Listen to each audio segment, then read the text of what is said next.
नमस्कार दोस्तों, स्वागत है आपका अपने ऑनलाइन क्लास शॉर्ट क्लासेस में। आइए, आप लोग बिहार बोर्ड की जो 2024 है उसकी तैयारी करने के क्रम में केमिस्ट्री का जो सब्जेक्ट चल रहा था उसमें दहन और ज्वाला रिमेन बचा हुआ था और आज कुछ VVI क्वेश्चन और उससे रिलेटेड कुछ इम्पोर्टेंट क्वेश्चन बताया जाएगा। तो स्टार्ट करते हैं। पहला क्या है? पहला है दहन और ज्वाला। तो दहन और ज्वाला, हेडिंग क्या है? दहन और ज्वाला। दहन और ज्वाला। अब बताइए दहन किसे कहते हैं? पहला क्या है? दहन किसे कहते हैं? किसी पदार्थ के ऑक्सीजन में जलने पर ऊष्मा और प्रकाश उत्पन्न होते हैं। कोई भी पदार्थ जब O2 ऑक्सीजन की उपस्थिति में क्या करता है? जलता है। क्या करता है? जलता है। तो वो क्या देता है? ऊष्मा और प्रकाश, मतलब लाइट और हीट देता है। क्या देता है? लाइट और हीट। कोई भी पदार्थ जब ऑक्सीजन की उपस्थिति में जलता है तो वो लाइट और हीट देता है। लाइट और हीट देता है। जलने की इस क्रिया को ही क्या कहते हैं? दहन कहते हैं। कार्बन को वायु में जलाने पर, वायु मतलब ऑक्सीजन की उपस्थिति में जलाने पर क्या बनता है? Carbon dioxide. जैसे कार्बन है उसको ऑक्सीजन की उपस्थिति में जलाते हैं तो CO2 बनता है, कार्बन डाइऑक्साइड। सल्फर को ऑक्सीजन की उपस्थिति में जलाने पर क्या बनता है? SO2 बनता है। ठीक, तो वही है। कार्बन को वायु में जलाने कार्बन डाइऑक्साइड बनता है और गंधक को वायु में जलाने पर सल्फर डाइऑक्साइड बनता है। ठीक, ज्वलन ताप। अब ज्वलन ताप क्या है? वेरी वेरी इंपॉर्टेंट क्वेश्चन और इसमें परिभाषा लिखने के लिए भी आता है। वह न्यूनतम ताप जिस पर कोई पदार्थ जलना शुरू कर देता है, मतलब जलना शुरू कर देता है, उसे क्या कहते हैं? ज्वलन ताप कहते हैं। मतलब जलना भी स्टार्ट किया है, उसे क्या कहते हैं? ज्वलन ताप। जिस ताप पर कोई पदार्थ जलना शुरू कर देता है उसे जलन ताप कहते हैं। जलन ताप, ज्वलन। फिर जैसे ज्वलने वाला वस्तु को पुआल, कोयला, पेट्रोल, कागज, कोयला आदि। कोयला का ज्वलन ताप सबसे अधिक ज़्यादा होता है। कोयला का ज्वलन ताप क्या होता है? सबसे ज़्यादा होता है। पेट्रोल का ज्वलन ताप सबसे कम होता है। पेट्रोल का ज्वलन ताप सबसे कम होता है। दहन के लिए आवश्यक शर्तें को लिखें। दहन के लिए कौन कौन शर्त इम्पोर्टेंट है? देखिए, ये भी क्वेश्चन इम्पोर्टेंट है। दहन के लिए इम्पोर्टेंट है। दहन के लिए क्या? दहनशील पदार्थ की पहले ऊपर, मान लेते कोई जलने वाला दहनशील पदार्थ नहीं रहेगा तो कैसे जलेगा? आग लगेगा। तो दहनशील पदार्थ की उपस्थिति, दहन के पोषक तत्व की उपस्थिति, दहन के जो पोषक तत्व हैं उसकी उपस्थिति भी होना चाहिए। और फिर क्या कह रहा है? और ज्वलन ताप की प्राप्ति। तीन चीज़ इम्पोर्टेंट है। कौन कौन? पहले दहनशील पदार्थ की उपस्थिति। पहले क्या होना चाहिए? कोई भी दहनशील पदार्थ है उसकी उपस्थिति होना चाहिए। उसके बाद क्या है? ज्वलन ताप की प्राप्ति होना चाहिए। ज्वलन ताप की प्राप्ति। उसके बाद ज्वाला किसे कहते हैं? जैसे अगला क्वेश्चन है, ज्वाला किसे कहते हैं? दहन के लिए आवश्यक तीन शर्त कौन है? पहले दहनशील पदार्थ होना चाहिए, फिर दहन के जो पोषक तत्व है जैसे ऑक्सीजन वगैरह, इसों की रहना उपस्थिति, ऑक्सीजन यही पोषक तत्व हो गया। दहन का पोषक कौन होता है? ऑक्सीजन। और फिर ज्वलन ताप, जब तक वो ज्वलन ताप को नहीं पदार्थ कर लेता है तब पदार्थ जलना ही नहीं शुरू करेगा। इसीलिए जलने के लिए क्या? दहन तो जलने के लिए क्या है? वो होना चाहिए। उसके बाद क्या कर रहा है? ज्वाला किसे कहते हैं? ज्वाला किसे कहते हैं? ऐसा क्षेत्र जहाँ गैसीय पदार्थ जलते हैं। ऐसा क्षेत्र जहाँ गैसीय पदार्थ जलते हैं। ज्वाला मुख्यतः, जो ज्वाला का जो क्षेत्र होता है वो मुख्यतः चार प्रकार के होते हैं। एगो नीला क्षेत्र होता है और एगो काला क्षेत्र होता है, एगो दीप्त क्षेत्र होता है, एगो अदीप्त क्षेत्र होता है। ठीक है, जैसे मान लीजिए यही है, ठीक, और इसके ऊपर ही लौ बना हुआ है। ठीक है, लौ है तो पूर्ण दहन के देखिए तो ये है। नीला क्षेत्र में दहन की प्रक्रिया नहीं होती है। दीप्त क्षेत्र में अपूर्ण दहन होता है, इसका रंग पीला होता है। अदीप्त क्षेत्र में पूर्ण दहन होता है। खाना बनाने में किस गैस का उपयोग किया जाता है? LPG। खाना बनाने में कौन सा गैस का प्रयोग किया जाता है? LPG, liquefied petroleum gas. Liquefied petroleum gas, LPG मतलब लिक्विडफाइड पेट्रोलियम गैस। LPG किसका मिश्रण होता है? एथेन, प्रोपेन और ब्यूटेन का मिश्रण होता है। इसके मुख्य अवयव क्या होते हैं? ब्यूटेन, आइसो ब्यूटेन और नॉर्मल ब्यूटेन। नॉर्मल और आइसो दोनों का मिश्रण क्या होता है? ब्यूटेन होता है इसमें, और एथेन भी होता है, प्रोपेन भी होता है और ब्यूटेन भी होता है। LPG में गंधक के लिए कौन सा पदार्थ मिलाया जाता है? तो होता है C2H5H। एस एच होना चाहिए। इथाइल मर कैपिटल, इथाइल मर कैपिटल। गंधक के लिए जो हम लोग को गंध पता लगता है कि गैस का रेगुलेटर खुला है, कौन बताता है? इथाइल मर कैपिटल। अब देखिए कुछ इंपॉर्टेंट क्वेश्चन। श्वसन की अभिक्रिया क्या है? ऊष्माक्षेपी, मतलब ऊष्मा को देता है, ऊष्मा हमको पैदा करता है, मतलब देता है। एक द्रव धातु का नाम लिखिए। द्रव धातु कौन सा है? पारा। एक द्रव धातु का नाम क्या हो गया? द्रव धातु कौन सा है? पारा। ऑक्सीजन का संयोग क्या कहलाता है? ऑक्सीकरण। ऑक्सीजन आके मिलता है तो ऑक्सीकरण होता है। एक द्रव धातु का नाम बताइए। ब्रोमीन। एक द्रव धातु, एक द्रव अधातु ब्रोमीन। एक द्रव धातु, देखिए एक द्रव्य धातु बोलेगा तब पारा हो जाएगा, एक द्रव अधातु बोलेगा तब ब्रोमीन हो जाएगा।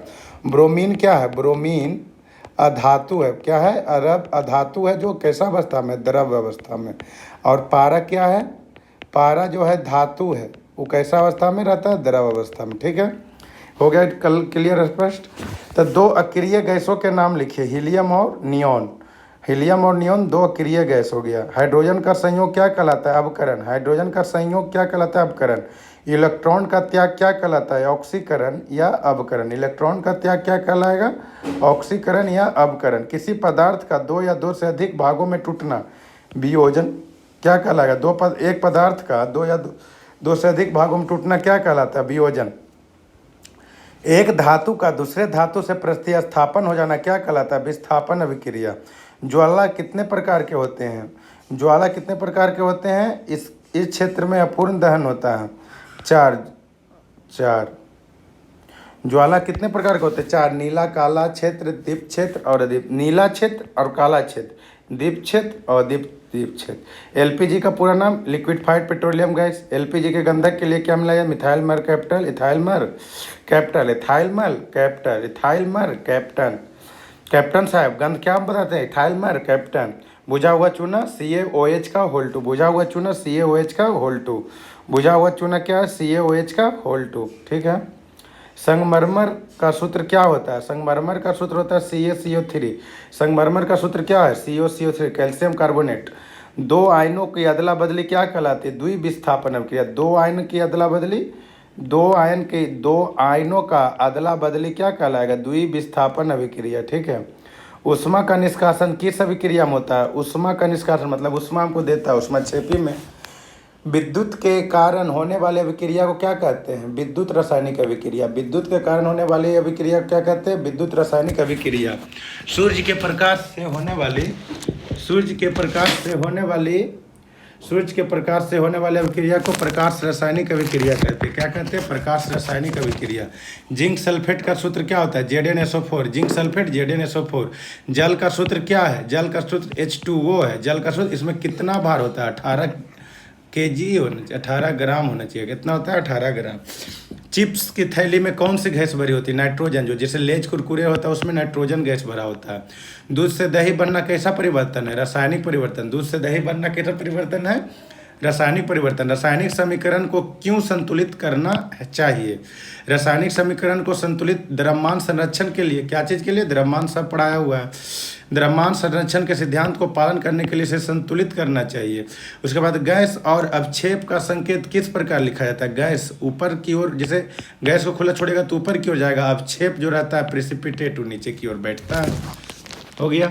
फिर क्या है? मैग्नीशियम कार्बोनेट का सूत्र। Magnesium MgCO3 whole 3। Magnesium carbonate MgCO3 whole 3।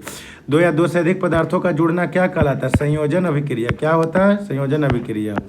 चलिए अब कुछ ऑब्जेक्टिव क्वेश्चन है। कितना ऑब्जेक्टिव क्वेश्चन है देखिए, इसको आप लोग अपने मार सकते हैं, ऐसे हम इसका बता देते हैं। आप लोग एक बार देख लीजिए। 43 क्वेश्चन VVI जो ऑब्जेक्टिव क्वेश्चन है इस चैप्टर के। आइए क्या कह रहा है? कह रहा है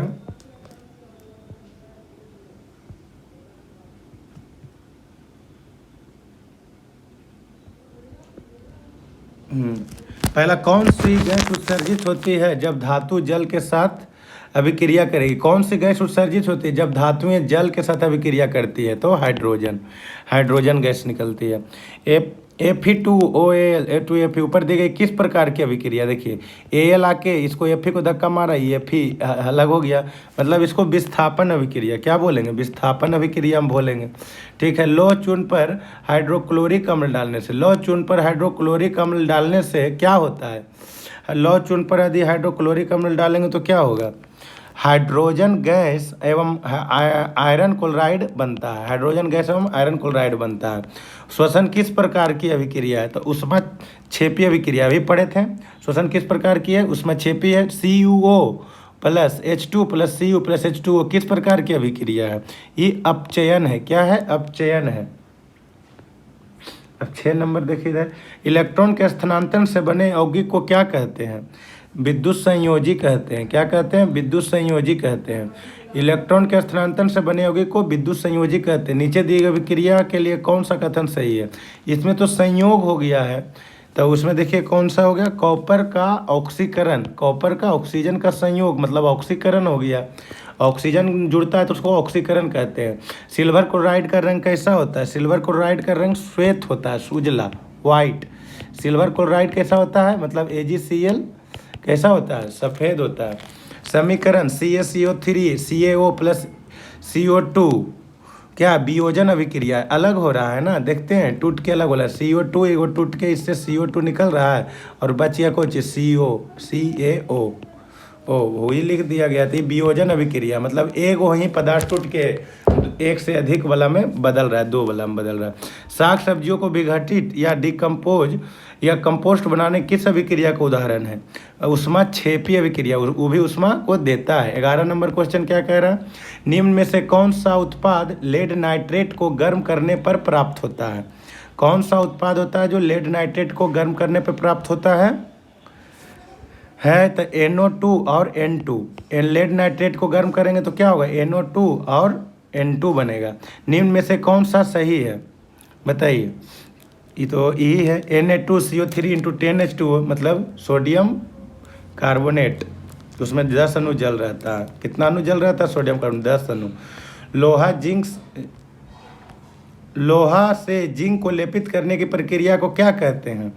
गैल्वेनीकरण कहते हैं। क्या कहते हैं? लोहा से जिंक को लेपित करना, लोहा उस पर जिंक लगाना गैल्वेनीकरण कहलाता है। ठीक है। जस्ता तथा तनु हाइड्रोक्लोरिक अम्ल की अभिक्रिया के फलस्वरूप निम्न में से कौन सा गैस बनता है? बनता है H2। कोई तत्व ऑक्सीजन के साथ अभिक्रिया कर उच्च गलनांक वाला यौगिक निर्मित करता है। यह यौगिक जल में विलेय है। यह तत्व हो सकता है, क्या हो सकता है? यह तत्व कैल्शियम हो सकता है। धन्यवाद दोस्तों, आज 15 तक बताए हैं। आगे भी इसका जो क्वेश्चन नंबर 43 तक है, कल इसको बताया जाएगा। धन्यवाद।